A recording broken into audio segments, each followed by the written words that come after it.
E aí, meus amigos, beleza? Gente, eu tô na London Bridge. É uma das principais pontes de Londres que cruzam o River Thames, o rio Thames. Quero mostrar para vocês é o seguinte. Eu gostaria de mostrar, pedir para que vocês observassem as margens do rio. Dá uma olhada como as margens do rio, esse riozão aqui que atravessa o meio da cidade de Londres, é totalmente controlado, é tudo edificado, foi feito um muro em tudo. Outra coisa que eu quero observar e mostrar para vocês é o seguinte: Londres é uma cidade plana. Olha em volta, vê se você vê algum morro. Olha lá para o horizonte, lá, tá vendo? Vê se acha algum morro. Você não vê morro em lugar nenhum. Olha para lá para trás você vai ver os prédios, né? Deixa eu ajeitar aqui para ver melhor. Você vai ver os prédios, mas você não vai ver morro. Não tem morro aqui. Londres fica numa planície, cara. É tudo chato, é tudo plano. E outra, aqui na Inglaterra é um lugar que chove pra caramba, cara. Londres, meu Deus do céu. Outra, até vou deixar a dica, que se alguém um dia quiser vir visitar Londres, não venha no mês de abril, porque abril chove todo dia. Abril é até a época da chuva. Abril chove do jeito. Só que o que acontece? Se não houvesse o controle do nível das águas desse rio, certo? E principalmente dos afluentes, que tem vários riozinhos. Tem muito riozinho menor aí nessa planície. Se não houvesse um controle artificial sobre o nível das águas, Londres ia sofrer com enchente igual ao sul do Brasil. Ia ficar tudo lá, todo mês de abril aqui ia ser meio de enchente. Ia ter que chamar a assistência social aí para ajudar a população a tirar a mudança da enchente. Mas nunca dá enchente aqui, por quê? Porque o nível das águas é controlado. Não importa quanto chova, não vai dar enchente, por quê? Porque já existe tecnologia para controlar o nível das águas dos rios. Agora dá só uma olhada nessa tecnologia construída em 1700 e bolinha. Mais de 300 anos que o povo aqui já controla o nível das águas dos seus rios com esse tipo de tecnologia. Dá só uma olhada. Esse aqui é um afluente daquele riozão que eu mostrei no começo do vídeo. A maioria dos afluentes aqui também são controlados. A maioria das margens também é cimentado. Os rios são todos desassoreados. Toda a lama que acumula no fundo do rio é sempre tirada, mantida uma profundidade X, para fazer que num caso de necessidade, principalmente em abril, na época das chuvas, eles possam ter o controle do nível das águas. Então, esse riozinho está represado, dá só uma olhada. Existem essas duas comportas aqui. Esse rio está represado aqui para cima. Quando é um caso de necessidade que está na previsão do tempo que vai chover muito, abre-se as comportas, deixa as águas acumuladas saírem dos reservatórios antes das chuvas começarem, para evitar que a enchente aconteça. Agora vamos entrar no assunto do vídeo de fato. O que acontece? Eu acabei de assistir a audiência pública que houve em União da Vitória a respeito das enchentes que afetam o município de tempos em tempos. Aí, gente, de boa, na moral, não, humilde. Eu fico indignado e me sinto na obrigação de começar a falar sobre esses assuntos, porque tudo vira politicagem, tudo tem política e tudo é maquiado, tem muita coisa óbvia, que por incrível que pareça, nossas autoridades ou são muito incompetentes ou tem muito interesse mesquinho financeiro por trás desse tipo de assunto. O que acontece? De cara, nessa audiência pública, aí botaram um vereador chamado de Gilson, um cara que eu não conheço, nunca vi, não sei quem é, mas um cara que veio com a solução dos problemas já de cara. Primeiro cara a falar nessa audiência pública, o cara veio com aquilo que é lógico, com aquilo que é óbvio. Ele simplesmente veio falando que tem que ser feito. A gente precisa monitorar a quantidade de chuvas que cai na bacia do rio, para a gente poder prever a quantidade de água que vai passar pelo rio. E outra coisa que tem que ser feita é a desobstrução do rio, principalmente na pedreira que tem lá na cidade de Porto Vitória, que eu vou mostrar aqui no Google Earth, um aplicativo que você pode baixar no teu telefone, você pode ver, eu vou mostrar pelo aplicativo do telefone, como o rio se afunila, como há um gargalo que represa o rio para cima nessa pedreira de Porto Vitória. E tem umas outras duas pedreiras aí que tem pelo rio aí, que todo mundo já sabe, já conhece, inclusive eu já conheço uma que tem logo depois da ponte da BR ali, já tem uma pedreira ali que também é fácil, é só tirar as pedras do meio do caminho do rio. Simples. Então, o que acontece? Esse vereador Gilson veio com a resposta já, né, cara?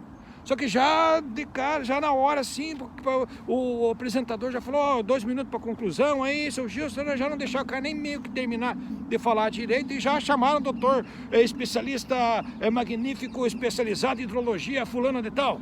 Outro senhor doutor, especialista magnífico que sabe das coisas, fulano de tal. Aí chamaram um monte de outros doutor, senhor magnífico, que vieram com umas propostas de fazer TIC, aí já veio um outro lá com um programinha de computação, porque desobstruir o rio lá em Porto Vitória não adianta, porque você veja bem, nós já botamos aqui o cálculo aqui no computador, no programinha, porque os japoneses já falaram isso, não sei o quê, não sei.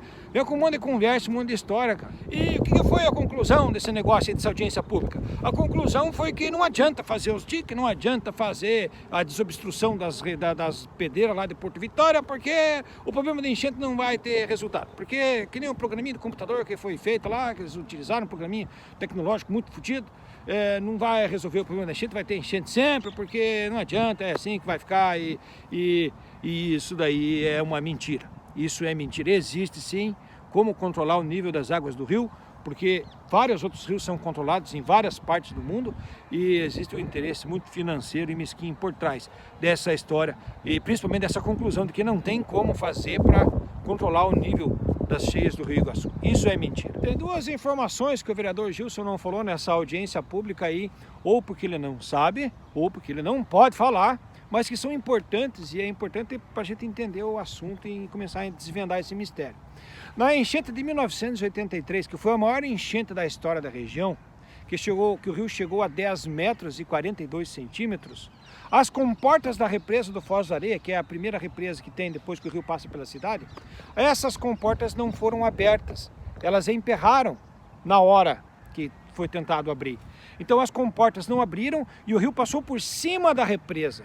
Então foi por isso que a enchente de 1983 foi tão grande e durou tanto tempo, demorou tanto para o rio baixar, porque as comportas emperraram. E isso é um fato importante, a população do município tem que saber disso.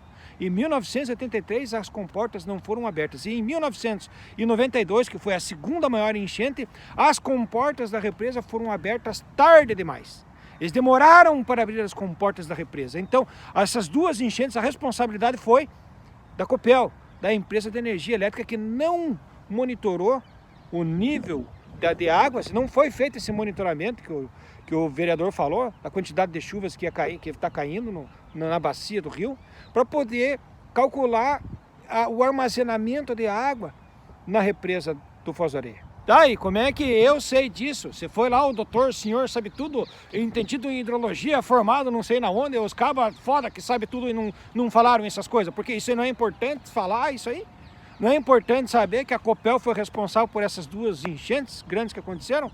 O que acontece? Por que eu sei disso? Eu sei disso porque eu sou filho do professor Nivaldo Liscoves, que foi um dos fundadores da Corprere, que quando o governo estadual, por exemplo, em 1994, gastou 12 milhões de dólares para trazer uns japoneses lá do Japão para fazer uns estudos no Rio, o meu pai, o professor Nivaldo Antônio Liscoves, estava junto com os japoneses lá, foi lá e participou das reuniões, ele foi um dos fundadores da Corprere, ele tem todo esse conhecimento, sabe de todas essas histórias. Não foi convidado para audiência pública. Por que não foi convidado para audiência pública? Será que ele ia falar que a responsabilidade dessas enchentes aí foi a represa? Foi a Copel? E isso não pode ser falado? E as outras duas grandes enchentes, a enchente de 2014 e a desse ano de 2023, é culpa da Copel também? Não. Essa enchente todo mundo pode ver. Encheu primeiro a cidade, teve enchente na cidade e depois que encheu a represa. Se teve enchente na cidade antes de encher a represa, quer dizer que o problema está nas corredeiras de Porto Vitória. Um dos problemas, o problema de 2014 e de 2023 é a corredeira de Porto Vitória. Dá para ver isso, dá para ver isso daí, tem como olhar, olha aqui no mapa. Essas aqui são as cidades de União da Vitória e de Porto União. Dá só uma olhada, o rio faz o entorno nas cidades, dá uma olhada na grossura, no rio Caudaloso, que passa devagar em volta das cidades, certo? É um rio grande, grosso, que vem devagar até chegar nessa outra cidade de baixo aqui, Porto Vitória, que fica 27 quilômetros abaixo. Então é uma cidade, é um rio que vai bem devagar até chegar na pedreira, nas corredeiras da cidade de Porto Vitória. O declive que o rio sofre de União da Vitória até aqui na cabeceira da corredeira é de 1,39 m apenas. O declive é apenas 5 centímetros por quilômetro. Então o rio Iguaçu, a água desse rio, ela desce muito devagar, até chegar aqui nas corredeiras de Porto Vitória. Quando chega aqui, dá para ver, você pode ver agora aqui nessa foto de satélite, a barragem, é uma barragem natural, uma barreira. Você pode ver uma barragem aqui. E você pode ver também que é só nessa corredeira do Porto Vitória tem só um fiozinho de água um pouquinho mais profundo aqui, ó. Você pode ver como o rio fica estreitinho e como a água pega a velocidade. Dá uma olhada nesse pedaço. Olha isso aqui. Nessa parte da corredeira, aqui, passa um fiozinho de água, só que com uma velocidade enorme. A água corre a corredeira, então a água passa rápido nesse pedacinho, mas passa em compensação. Olha o tamanho que ficou o rio. Dá uma olhada um pouquinho para frente dessa corredeira, tem mais uma. São duas corredeiras em Porto Vitória. Tem aquela ali e logo na sequência tem essa outra corredeira aqui, que também represa o rio aqui. Então a gente pode ver como essas corredeiras represam o rio para cima. E depois dessa segunda corredeira, o rio desemboca aqui no alagado da represa do Foz do Areia, que aqui daí já é o alagado. Então, gente, nessas imagens de satélite aí não tem como dizer que não adianta tirar as corredeiras de Porto Vitória. Não adianta o senhor, doutor entendido, estudado, não sei das quantas, vir falar que não vai adiantar, porque vai adiantar. É óbvio que vai adiantar. Que nem foi falado na audiência pública. Por exemplo, o caimento, a diferença, o caimento de União da Vitória até as corredeiras de Porto Vitória, a descida, que o rio desce, é apenas 1,39 m. De União da Vitória, as corredeiras de Porto Vitória. Que nem foi falado na audiência pública. Se tirar essas corredeiras a uma profundidade, tira as pedras ali, a uma profundidade de 5 metros de profundidade, imagine um caimento de 1,39 para um caimento de 6 metros, imagine a velocidade que o rio não vai pegar. É claro que vai ter que fazer uma barragem, daí senão o rio vai secar.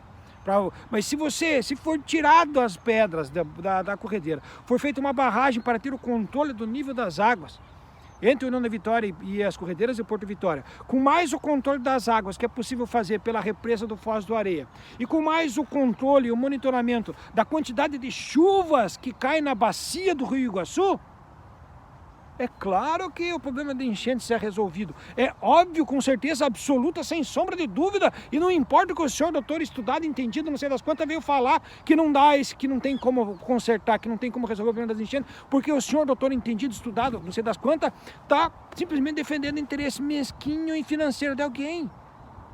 Só que, claro, aí começa o problema, porque, por exemplo, meu pai já pediu, já falou, não fale do fulano de tal, porque fulano de tal é meu amigo pessoal, eu considero essa pessoa muito e é meu amigaço, então eu não vou falar o nome da pessoa, mas eu não posso ficar quieto devido às evidências. É claro que o problema das enchentes pode ser resolvido. Por que não é resolvido? Na tora. Não é resolvido pelo seguinte, porque a indústria de mineração, de extração de areia do Rio Iguaçu, se for mexido na estrutura, nessas barragens naturais de pedra que represam as águas do Rio Iguaçu, essas indústrias de extração de areia vão ser prejudicadas. O que acontece? Essas indústrias de extração de areia, elas têm concessão. Então são algumas pessoas, eu não posso montar uma draga e tirar areia do rio, você também não pode, é só as empresas que já têm a concessão que podem montar uma draga e tirar a areia do fundo do rio. Então o que acontece? Essas empresas, elas têm uns equipamentos de tirar a areia do fundo do rio, tiram a areia do rio e vendem. E o que acontece? Da onde elas tiraram essa areia, o rio, como é um remanso, está sempre trazendo mais areia e repondo a areia que essas empresas tiraram do fundo do rio. Aí depois de um certo tempo, essas empresas voltam lá naquele buraco lá onde tinha areia e tiram mais areia novamente. Tipo, é uma mineradora que para sempre terá minério para tirar, porque sempre haverá areia sendo depositada no fundo do rio, porque o rio vai estar sempre trazendo a areia e eles têm a concessão e só eles que podem tirar a areia. Só que você veja bem o seguinte, se tirar as corredeiras de Porto Vitória, se tirar as outras obstruções de pedra que tem, por exemplo, ali na frente da ponte da BR, que também tem uma barreira de pedra ali, se tirar essas barreiras naturais, a areia não vai ficar depositada no fundo do rio. A areia vai embora com o rio. Então é por esse motivo que vai continuar havendo enchente na Vitória. Por quê? Porque o interesse financeiro, o capital, o dinheiro feito através da exploração da areia que é tirada do rio, não tem interesse que o problema das enchentes seja resolvido. Porque é muito melhor para essas pessoas, para esse grupo empresarial e político, porque esse é o grupo principal, grupo político da região, é interessante para esse grupo político que o rio não seja mexido, Por quê? Porque eles precisam que o rio continue com as barreiras naturais para que a areia trazida pelo rio continue sendo depositada nos depósitos, para eles continuarem para sempre ganhando seu dinheiro através da sua concessão na exploração da dragagem da areia do fundo do rio. É por isso que União da Vitória terá enchente novamente, e é por isso que o problema das enchentes não será resolvido. Por quê? Porque o grupo político que decide e que contrata o senhor doutor entendido, sabidão, que sabe das coisas, para explicar para a população, que realmente não tem como, não dá para resolver o problema da enchente, porque é muito difícil, não dá, porque eles têm dinheiro, tem muito dinheiro em jogo. É por isso que não tem solução. E agora, antes de terminar esse vídeo, eu gostaria de pedir uma reflexão. Meus amigos, quem são os culpados pelas enchentes que aconteceram até então no município de União da Vitória e quem são os culpados pelas enchentes que acontecerão no município? O povo da cidade. Porque o povo da cidade continua sempre votando nos mesmos políticos. Ou você não vota nessa classe empresarial que administra e governa o município conforme seus interesses mesquinhos, conforme seus próprios interesses. Se o povo não vota nessas próprias pessoas, vota nas pessoas que puxam o saco. O que é a Câmara de Vereadores de União da Vitória, meu Deus do céu? O que são esses vereadores de União da Vitória, gente? Um mais puxa saco que o outro, parece que são empregados do prefeito. Os vereadores que têm a função de fiscalizar, fazer e modificar leis, eles se colocam na função de obedecer aquilo que o prefeito pede. São pelegos do prefeito. Vereador não é pelego de prefeito, vereador é fiscal de prefeitura. Vereador modifica leis e fiscaliza, é isso que vereador faz. Então, gente, os culpados pelas enchentes que aconteceram até então no município, e por todas as enchentes que ainda irão acontecer, é o povo do município, que continua votando no mesmo grupo político e nos puxa-sacos, nas pessoas que não têm vergonha, que não cumprem o seu papel de vereador, que deveria ser realmente cumprido, que é fiscalizar a maneira com que o prefeito administra o dinheiro público, a maneira com que as decisões sobre o município são tomadas e não defendem realmente o interesse da população. Se preocupam muito mais em puxar o saco do prefeito para entregar uma obrinha aqui e ali, do que realmente fiscalizar. Porque nem o vereador de União da Vitória, que eu saiba, descobriu nenhum esquema de falcatrua. É uma cidade santa, só tem santo. Pensa nos homens santos, prefeito de União da Vitória. Então, eu só queria deixar essa observação. Vamos refletir. Enquanto os mesmos grupos empresariais e políticos continuarem na nossa administração, nada vai mudar. Agora eu tenho dito, e agora eu fui!